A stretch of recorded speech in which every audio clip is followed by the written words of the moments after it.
नमस्कार दोस्तों, आप सभी का फिर से एक बार स्वागत है आपके पसंदीदा होम्योपैथिक यूट्यूब चैनल पे। मैं डॉक्टर विपुल कुमार आप सभी का स्वागत करता हूं। और दोस्तों, हमने चालू की थी बॉयल नोजोर की श्रृंखला। इसी श्रृंखला के अंतिम पड़ाव पे हम आज है और आज हम बात करने वाले हैं बॉयल नोजोर साइकोटिक को के बारे में। अब ये साइकोटिक को किस बैक्टीरिया से बना होता है, इसके क्या क्या लक्षण हमें देखने को मिलते हैं, कौन कौन सी होम्योपैथिक मेडिसिन है जो इस नोजोर से बहुत क्लोजली रिजेंबल करती है, इन सभी की जानकारी आज के इस वीडियो में आपको मिलने वाली है। तो वीडियो अंत तक जरूर देखिएगा। तो चलिए दोस्तों, बिना किसी देरी के हमारा डिस्कशन शुरू करते हैं।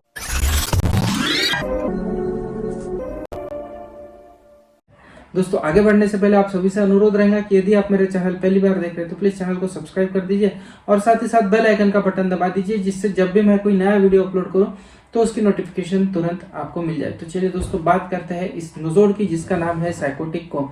अब ये नाम साइकोटिक क्यों है? साइकोटिक को इसलिए दिया है ये नाम क्योंकि ये नाम गोनोकोक्काई से मिलते जुलते बैक्टीरिया से बनाई हुई बैक्टीरिया की दवा का ये नाम है। अब चूंकि गोनोकोक्काई से जो बनी हुई दवा है वो ऑलरेडी मेडोरिनम हमारे मेट्रिया मेडिका के अंदर हमें देखने को मिलती है, तो यहाँ पे नाम साइकोटिक को दिया गया है क्योंकि ये मेडिसिन भी साइकोटिक माइजम के जो लक्षण होते हैं, कटार वगैरह, उन सभी को बहुत अच्छी तरह से कवर करती है। तो ये बैसिलरी फॉर्म में नहीं है बैक्टीरिया, ये कोक्काई के फॉर्म में है। और ये कोक्काई और कहीं नहीं तो हमारे आंतों से, इंटेस्टाइन से मिलने वाले कोक्काई से बनी हुई ये दवा है। इस बैक्टीरिया के बारे में ज्यादा जानकारी आपको ब्रिटिश होम्योपैथिक जर्नल के अप्रैल 1933 के एडिशन में मिल जाएंगी। चलिए बात करते हैं हमारे नोजोर के बारे में। आखिर इस नोजोर के अंदर लक्षण क्या क्या हमें देखने को मिलते हैं। तो जैसा कि हमने हर बॉयल नोजोर के अंदर एक कीनोट लक्षण बताया, ठीक उसी तरह हमारे इस बॉयल नोजोर का कीनोट लक्षण है इरिटेबिलिटी। बहुत ज्यादा इरिटेबल हमें पर्सन देखने को मिलेगा, फिजिकली भी और मेंटली भी।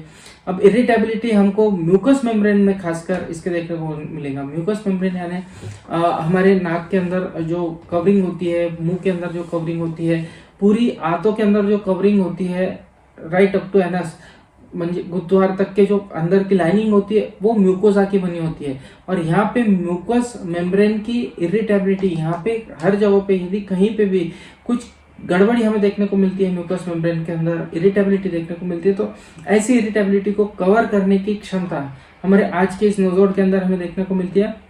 सिर्फ म्यूकस मेम्ब्रेन ही नहीं तो साइनोवियल मेम्ब्रेन की इरिटेबिलिटी भी ये कवर करती है। अब साइनोवियल मेम्ब्रेन हमको जॉइंट के ऊपर अक्सर प्रेजेंट देखने को मिलती है।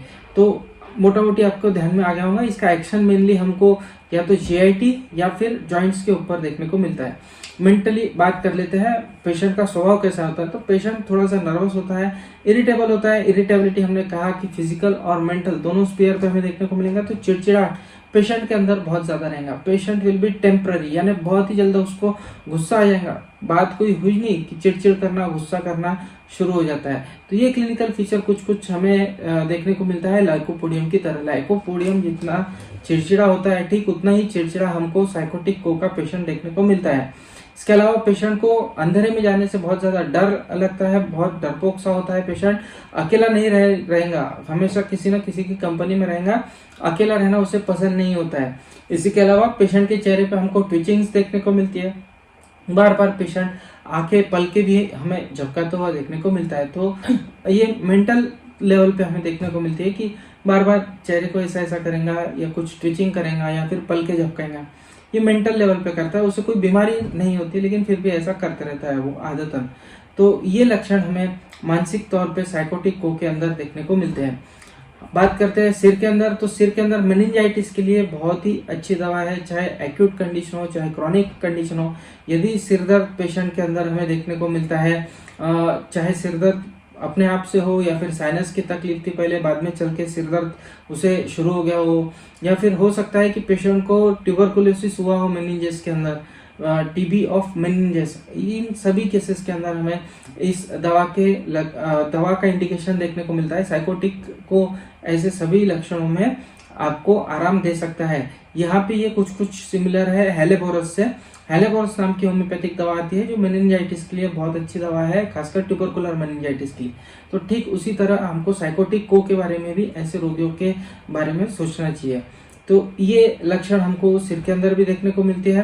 बहुत ज्यादा पसीना हमें पेशेंट के अंदर देखने को मिलता है, चेहरे पे, सिर पे बहुत ज्यादा पसीना, खासकर रात के समय बहुत ज्यादा पसीना हमें रोगी के अंदर देखने को मिलता है।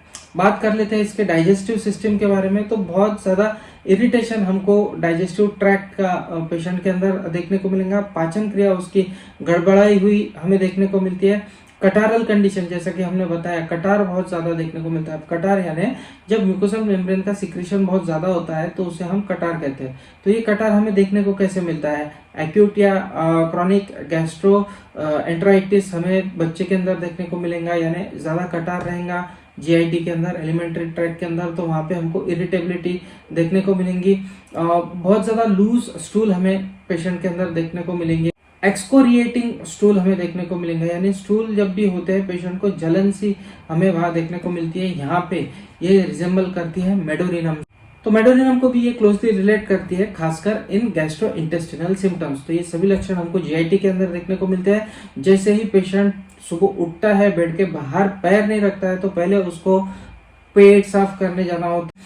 कॉन्स्टिपेशन हमें पेशेंट के अंदर देखने को मिलते हैं और डायरिया भी अक्सर पेशेंट के अंदर देखने को मिलते हैं। तो जो भी इरिटेबिलिटी की वजह से एलिमेंट्री ट्रैक्ट के लक्षण हमें देखने को मिलने चाहिए, वो सभी लक्षण हमें इस दवा के अंदर देखने को मिलते हैं। कई बार नौशिया भी रहता है, या फिर अंडा खाने के बाद में भी कई बार हमको थोड़ा सा सिकनेस पेशेंट के अंदर देखने को मिलता है। यानी बहुत सी बार अंडा एग्स खाने के बाद में यदि कैसा तो भी हो रहा है, अच्छा नहीं लग रहा है, ऐसा लक्षण यदि देखने को मिलता है, तो ये लक्षण साइकोटिक को के अंदर कवर होता है। एक और होम्योपैथिक दवा है जहाँ पे ये लक्षण हमें देखने को मिलता है, और वो है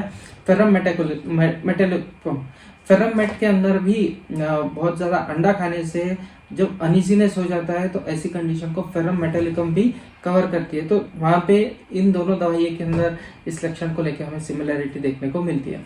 बात कर लेते हैं रेस्पिरेटरी सिम्टम्स की। रेस्पिरेशन के अंदर क्रॉनिक ब्रोंकियल कटार हमें देखने को मिलेगा। बहुत ज्यादा कफ हमें पेशेंट के अंदर देखने को मिलेगा। बहुत ज्यादा कफ पेशेंट थूकते रहेगा। कई बार हमें एनराज टॉन्सिल्स भी पेशेंट के अंदर देखने को मिलता है। जो कफ रहेगा, जो जमा हो जाता है, वो खासकर हमको रात को 2 बजे जमा होता हुआ देखने को मिलता है। तो कई बार डॉक्टर पैटरसन तो कहते हैं कि ट्यूबरकुलोसिस के पहले की जो कंडीशन होती है, उस कंडीशन को कवर करने की क्षमता इस दवा के अंदर है। यानी आपको अगर लग रहा है कि बहुत ज्यादा तकलीफ है, पेशेंट को वजन कम हो रहा है और ऐसा लग रहा है कि आगे कहीं इसको ट्यूबरकुलोसिस तो ना हो जाए, और जब हम टेस्ट कराते हैं ट्यूबरकुलोसिस की तो वो सब निगेटिव आती है, तो ऐसी कंडीशंस के अंदर हमें साइकोटिक को के बारे में सोचना चाहिए। साइकोटिक को ऐसी कंडीशन को कवर करने की क्षमता रखती है। सर्कुलेशन की बात कर लेते हैं तो बहुत ज्यादा पसीना पेशेंट के अंदर हमें आता हुआ देखने को मिलता है। ब्लड कम रहता है, एनीमिक पेशेंट रहता है, लेकिन बहुत ज्यादा पसीना हमें पेशेंट के अंदर आता हुआ देखने को मिलता है। खासकर बड़ों के अंदर बहुत ही ज्यादा पसीना हमें आता हुआ देखने को मिलता है, और हमेशा एनीमिक लुक के अंदर हमें पेशेंट देखने को मिलता है। और चेहरे जब भी आप देखेंगे तो उसका पेल संकर्ण चेहरा हमें देखने को मिलता है। ऐसा रोजी चेहरा, लाल रंग का चेहरा तो हमें कभी देखने को नहीं मिलता है। तो ये सभी लक्षण हमको साइकोटिक को के अंदर देखने को मिलते हैं। न्यूरोमस्कुलर सिस्टम की यदि हम बात करें तो जनरल रूमेटिक फाइब्रोसाइटिस हमें पेशेंट के अंदर देखने को मिलते हैं। यानी जॉइंट पेन्स रहेंगे जो कि खासकर बदली के समय में हमें एग्रेवेट होते हुए देखने को मिलते हैं, और थोड़ा सा आराम कर लेता है पेशेंट को तो पेशेंट को अच्छा लगता है। तो ये सिमिलर है कुछ रस्टॉक्स की तरह। रस्टॉक्स में भी हमें ऐसा ही देखने को मिलता है, जॉइंट पेन्स काफी देखने को मिलता है, और फाइब्रोसाइटिस की वजह से होता हुआ जॉइंट पेन्स के लिए रस्टॉक्स बहुत अच्छी दवा है। और बदली में एग्रेवेशन रस्टॉक्स के अंदर भी देखने को मिलता है, और आराम करने से रस्टॉक्स के पेशेंट के अंदर भी हमें तकलीफ कम होती हुई देखने को मिलती है। तो ये इस मामले में ये कुछ सिमिलर है रस्टॉक्स के साथ में। और जब भी पेशेंट चलेगा तो उसको दर्द होंगी, उसे अच्छा नहीं लगेगा, और उसे ऐसा लगेगा कि वो पत्थरों के ऊपर चल रहा है। ऐसा पेशेंट को लगेंगे पैरों के नीचे बहुत ज्यादा पत्थर चुभ रहे हैं। इवन चप्पल पहन के चलेगा तो भी इतना सेंसिटिव पेशेंट होता है कि उसको ऐसा लगेगा कि बहुत ज्यादा पत्थर मुझे चुभ रहे हैं। तो ये सभी लक्षण हमको न्यूरोमस्कुलर सिस्टम के अंदर इस दवा के अंदर देखने को मिलते हैं। स्किन की बात कर लेते हैं तो जैसा हमने बताया कि एनीमिक होता है, सैलो कॉम्प्लेक्शन हमें देखने को मिलेगा, और इरप्शंस कई बार हमको फेस के अंदर और स्किन के अंदर अक्सर देखने को मिलता है। एक बात और बता देता हूँ, खासकर कि इस दवा को एडमिनिस्टर करने के बाद में कई बार स्मॉल पॉक्स जैसे छोटे छोटे इरप्शन हमें आते हुए देखने को मिलते हैं, खासकर छोटे बच्चों के अंदर। तो यदि यह दवा आपने किसी रोगी को दी है और उसको इस तरह के छोटे छोटे इरप्शन आपको देखने को मिल रहे हैं, तो आपको घबराना नहीं है। हो सकता है कि इस दवा की वजह से, इस दवा के एडमिनिस्ट्रेशन की वजह से वो इरप्शंस आए हो, वो धीरे धीरे चले जाते हैं। तो ये सभी लक्षण हमें देखने को मिलते हैं। फीमेल्स की यदि बात कर लेते तो लेफ्ट ओवरी के अंदर पेन हमें खासकर इस दवा के अंदर देखने को मिलते हैं। सिस्टिक ओवरीज, ओवरियन सिस्ट के अंदर भी हमें ये दवा इंडिकेटेड देखने को मिलती है। बहुत ज़्यादा सफ़ेद पानी यदि किसी के शरीर पे से जा रहा है लेडीज़ के, और दवा ले लेके लेडी थक गई है, तो इस ऐसी कंडीशन के अंदर हम ये दवा दे सकते हैं। तो ये सभी लक्षण हमको साइकोटिक को इस दवा के अंदर देखने को मिलते हैं। मेनली ये साइकोटिक माइजम के अंदर इंडिकेटेड देखने को मिलती है। कटारल सिम्टम्स हमें खासकर देखने को मिलेंगे, जहाँ पे भी म्यूकोजल सिक्रेशन ज़्यादा होता है, चाहे नाक में से आए हमारे कटार के तौर पे, या फिर पेट में एलिमेंट्री ट्रैक्ट में यदि कटार हो जाता है तो लूज मोशन वगैरह जो भी हमने लक्षण बताए वो यदि देखने को मिलते हैं, तो इन सभी चीज़ों के अंदर हमें साइकोटिक को बहुत अच्छी तरह इंडिकेटेड देखने को मिलती है।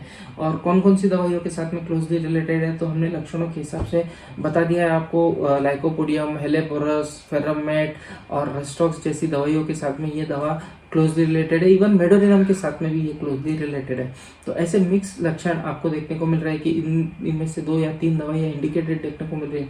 तो ऐसे रोगी के अंदर भी हम साइकोटिक को ये दवा दे सकते हैं। अब इसको देने का तरीका कैसा है, तो आपको देना है साइकोटिक को 30 की 2-2 बूंदे सुबह शाम 10 से 15 दिन तक के देना है। 10 से 15 दिन के अंदर आपको क्या चेंजेस देखने को मिलते हैं उसके हिसाब से आपको आगे के डोजेस डिसाइड करने होते हैं। इसीलिए आप ये जो दवाई है आपके नज़दीकी होम्योपैथिक डॉक्टर के मार्गदर्शन में ही लीजिए। चलिए दोस्तों, ये थी हमारी आज की बॉवेनोजोल साइकोटिक को। आशा करता हूँ ये जो जानकारी मैंने दी है आपको पसंद आई होंगी। इसी तरह की इंटरेस्टिंग होम्योपैथी से रिलेटेड जानकारी के लिए मेरे चैनल को सब्सक्राइब करना, इस वीडियो को लाइक करना और शेयर करना ना भूलें। मिलते हैं अगले वीडियो में, तब तक के लिए आप सभी की इजाजत चाहता हूँ। जय हिंद, जय भारत।